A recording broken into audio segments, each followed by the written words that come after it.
ओम शांति। साकार मुरली 22 नवंबर 2024 सुनेंगे ईश्वरीय महावाक्यों को विस्तार से। मीठे बच्चे, बाप के श्रीमत पर चलना ही बाप का रिगार्ड रखना है।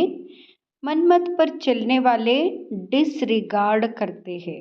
प्रश्न: गृहस्थ व्यवहार में रहने वालों को किस एक बात के लिए बाबा मना नहीं करते लेकिन एक डायरेक्शन देते हैं, वह कौन सा? उत्तर: बाबा कहते, बच्चे तुम भल सभी के कनेक्शन में आओ, कोई भी नौकरी आदि करो, संपर्क में आना पड़ता है, रंगीन कपड़े पहनने पड़ते हैं तो पहनो, बाबा की मना नहीं है। बाप तो सिर्फ डायरेक्शन देते हैं, बच्चे देह सहित देह के सब संबंधों से ममत्व निकाल मुझे याद करो। ओम शांति। शिव बाबा बाइट बच्चों को समझाते हैं, अर्थात आप समान बनाने का पुरुषार्थ कराते हैं। जिससे मैं ज्ञान का सागर हूँ, वैसे बच्चे भी बने। यह तो मीठे बच्चे जानते हैं, सब एक समान नहीं बनेंगे। पुरुषार्थ तो हर एक को अपना अपना करना होता है। स्कूल में स्टूडेंट तो बहुत पढ़ते हैं, परंतु सब एक समान पास विद ऑनर नहीं होते हैं। फिर भी टीचर पुरुषार्थ कराते हैं, तुम बच्चे भी पुरुषार्थ करते हो। बाबा पूछते हैं तुम क्या बनेंगे? सब कहेंगे हम आए ही हैं नर से नारायण, नारी से लक्ष्मी बनने। यह तो ठीक है, परंतु अपनी एक्टिविटीज भी देखो ना। बाप भी ऊंचते ऊंच है, टीचर भी है, गुरु भी है। इस बाप को कोई जानते नहीं, तुम बच्चे जानते हो। शिव बाबा हमारा बाबा भी है, टीचर भी है, सदगुरु भी है, परंतु वह जैसा है वैसा उनको जानना भी मुश्किल है। बाप को जानेंगे तो टीचर बना भूल जाएगा, फिर गुरु बना भूल जाएगा। रिगार्ड भी बाप का बच्चों को रखना होता है। रिगार्ड किसको कहा जाता है? बाप जो पढ़ाते हैं वह अच्छी रीति पढ़ते हैं, गोया रिगार्ड रखते हैं। बाप तो बहुत मीठा है, अंदर में बहुत खुशी का पारा चढ़ा रहना चाहिए, कापारी खुशी रहनी चाहिए। हर एक अपने से पूछे, हमको ऐसी खुशी है? एक समान सब तो रह नहीं सकते। पढ़ाई में भी वास्ट डिफरेंस है। उन स्कूल में भी कितना फर्क रहता है। वह तो कॉमन टीचर पढ़ाते हैं, यह तो है अनकॉमन। ऐसा टीचर कोई होता ही नहीं। किसको यह पता ही नहीं है कि निराकार फादर टीचर भी बनते हैं। भल श्री कृष्ण का नाम दिया है, परंतु उनको पता ही नहीं कि वह फादर कैसे हो सकता। श्री कृष्ण तो देवता है ना। यूँ तो कृष्ण नाम भी बहुतों का है, परंतु कृष्ण कहने से ही श्री कृष्ण सामने आ जाएगा। वह तो देहधारी है ना। तुम जानते हो यह शरीर उनका नहीं है।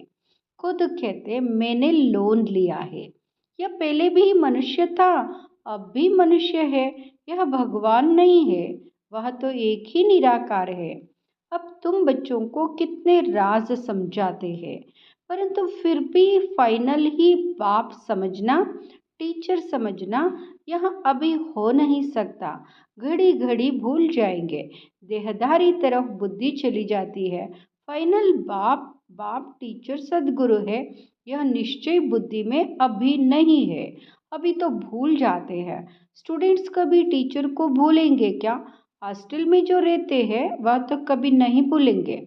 जो स्टूडेंट हॉस्टल में रहते उन्हें तो पक्का होगा ना। यह तो वह भी पक्का निश्चय नहीं है।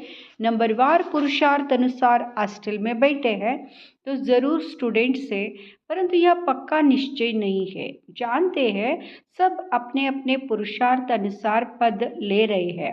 उस पढ़ाई में तो फिर भी कोई बैरिस्टर बनते हैं, इंजीनियर बनते हैं, डॉक्टर बनते हैं। यहाँ तो तुम विश्व के मालिक बन रहे हो, तो ऐसे स्टूडेंट की बुद्धि कैसी होनी चाहिए?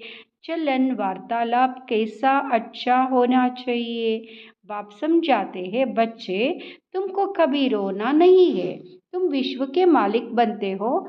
यहाँ हुसैन नहीं मचानी चाहिए, यहाँ हुसैन मचाना यह है हाईएस्ट रोना। बाप तो कहते, जिन रोया तिन खोया। विश्व की ऊंच ते ऊंच बादशाही गवा बैठते हैं। कहते तो है हम नर से नारायण बनने आए हैं, परंतु चलन कहाँ। नंबरवार पुरुषार्थ अनुसार सब पुरुषार्थ कर रहे हैं। कोई तो अच्छी रीति पास हो स्कॉलरशिप ले लेते हैं, कोई नापास हो जाते हैं। नंबरवार तो होते ही है। तुम्हारे में भी कोई तो पढ़ते हैं, कोई पढ़ते भी नहीं है। जैसे गाँव वालों को पढ़ना अच्छा नहीं लगता है, घास काटने लिए बोलो तो खुशी से जाएंगे, उसमें स्वतंत्र लाइफ समझते हैं, पढ़ना बंधन समझते हैं। ऐसे भी बहुत होते हैं। साहूकारों में जमींदार लोग भी कम नहीं होते हैं, अपने को इंडिपेंडेंट बड़ा खुशी में समझते हैं। नौकरी नाम तो नहीं है ना, ऑफिसरी आदि में तो मनुष्य नौकरी करते हैं ना। अभी तुम बच्चों को बाप पढ़ाते हैं विश्व का मालिक बनाने, नौकरी के लिए नहीं पढ़ाते। तुम तो इस पढ़ाई से विश्व का मालिक बनने वाले हो ना। बड़ी ऊंची पढ़ाई ठहरी, तुम तो विश्व के मालिक बिल्कुल इंडिपेंडेंट बन जाते हो। बात कितनी सिंपल है, एक ही पढ़ाई है जिससे तुम इतने ऊंच महाराजा महारानी बनते हो, सो भी पवित्र। तुम तो कहते हो कोई भी धर्म वाला हो आकर पढ़े, समझेंगे यह पढ़ाई तो बहुत ऊंची है, विश्व के मालिक बनते हो। यह तो बाप पढ़ाते हैं। तुम्हारी अब बुद्धि कितनी विशाल बनी है, हद की बुद्धि से बेहद की बुद्धि में आए हो। नंबरवार पुरुषार्थ अनुसार कितनी खुशी रहती है। हम सब औरों को विश्व का मालिक बनावे, वास्तव में नौकरी तो भल वहाँ भी होती है, दास दासिया नौकर आदि तो चाहिए ना। पढ़े के आगे अनपढ़े भरी डोएंगे, इसलिए बाप कहते हैं अच्छी रीति पढ़ो तो तुम यहाँ बन सकते हो। कहते भी है हम यहाँ बनेंगे, परंतु पढ़ेंगे नहीं तो क्या बनेंगे। नहीं पढ़ते हैं तो फिर बाप को इतना रिगार्ड से याद नहीं करते हैं। बाप कहते हैं जितना तुम याद करेंगे तो तुम्हारे विकर्म विनाश होंगे। बच्चे कहते हैं बाबा जैसे आप चलाओ, बाप भी मत इन द्वारा ही देंगे ना, परंतु इनकी मत भी लेते नहीं, फिर भी पुरानी सड़ी हुई मनुष्य मत पर ही चलते हैं। देखते भी है शिव बाबा इस रथ द्वारा मत देते हैं, फिर भी अपनी मत पर चलते हैं। जिसको पाए पैसे की कौड़ी जैसी मत कहे उस पर चलते हैं। रावण की मत पर चलते चलते इस समय कौड़ी मिसल बन गए हैं। अब राम शिव बाबा मत देते हैं, निश्चय में ही विजयी है, इसमें कभी नुकसान नहीं होगा। नुकसान को भी बाप फायदे में बदल देंगे, परंतु निश्चय बुद्धि वालों को, संशय बुद्धि वाले अंदर गुटखा खाते रहेंगे। निश्चय बुद्धि वालों को कभी गुटखा कभी घाटा पड़ नहीं सकता। बाबा खुद गारंटी करते हैं श्रीमत पर चलने से कभी अकल्याण हो नहीं सकता। मनुष्य मत को देहदारी की मत कहा जाता है, यह तो है ही मनुष्य मत। गाया भी जाता है मनुष्य मत, ईश्वरीय मत और दैवी मत। अब तुम्हें ईश्वरीय मत मिली है जिससे तुम मनुष्य से देवता बनते हो, फिर वहाँ तो स्वर्ग में तुम सुख ही पाते हो, कोई दुख की बात नहीं, वह भी स्थायी सुख हो जाता है। इस समय तुमको फीलिंग में लाना होता है, भविष्य की फीलिंग आती है। अभी यहाँ है पुरुषोत्तम संगम युग, जबकि श्रीमत मिलते हैं। बाप कहते मैं कल्प कल्प कल्प के संगम युग पर आता हूँ, उसको तुम जानते हो, उनकी मत पर तुम चलते हो। बाप कहते हैं बच्चे गृहस्थ व्यवहार में भल रहो। कौन कहता है तुम कपड़े आदि बदली करो, भल कुछ भी पहनो, बहुतों से कनेक्शन में आना पड़ता है। रंगीन कपड़ों के लिए कोई मना नहीं करते हैं, कोई भी कपड़ा पहनो, इनसे कोई ताल्लुक नहीं। बाप कहते हैं देह सहित देह के सब संबंध छोड़ो, बाकी पहनो सब कुछ, सिर्फ अपने को आत्मा समझ बाप को याद करो। यह पक्का निश्चय करो, यह भी जानते हो आत्मा ही पतित और पावन बनती है। महात्मा को भी महान आत्मा कहेंगे, महान परमात्मा नहीं कहेंगे। कहना भी शोभता नहीं। कितनी अच्छी पॉइंट से समझने की। सतगुरु सर्व को सद्गति देने वाला तो एक ही बाप है, वह कभी अकाले मृत्यु होती नहीं। अभी तुम बच्चे समझते हो बाबा हमको फिर से ऐसा देवता बनाते हैं, आगे यह बुद्धि में नहीं था। कल्प की आयु कितनी है यह भी नहीं जानते थे, अभी तो सारी स्मृति आई है, यह भी बच्चे समझते हैं। आत्मा को ही पापात्मा पुण्यात्मा कहा जाता है, पाप परमात्मा कभी नहीं कहा जाता। फिर कोई कहे परमात्मा सर्वव्यापी है तो भी कितनी बेसमझी है। यह बाप ही बाइट समझाते हैं। अभी तुम जानते हो 5000 वर्ष के बाद पाप आत्माओं को पुण्य आत्मा बाप ही आकर बनाते हैं। ये को नहीं, सब बच्चों को बनाते हैं। बाप कहते हैं तुम बच्चों को बनाने वाला मैं ही बेहद का बाप हूँ, जरूर बच्चों को बेहद का सुख दूंगा। सतयुग में होती ही है पवित्र आत्माएं, रावण पर जीत पाने से ही तुम पुण्य आत्मा बन जाते हो।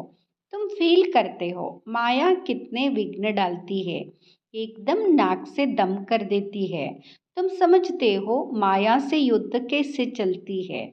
उन्होंने फिर कौरवों पांडवों के युद्ध लश्कर आदि क्या क्या बैठ दिखाए हैं।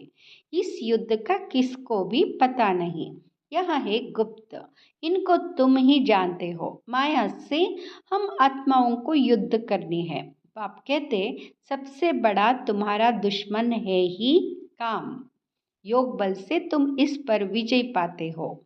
योग बल का अर्थ भी कोई नहीं समझते हैं। जो सत्व प्रधान थे वही तमो प्रधान बने हैं।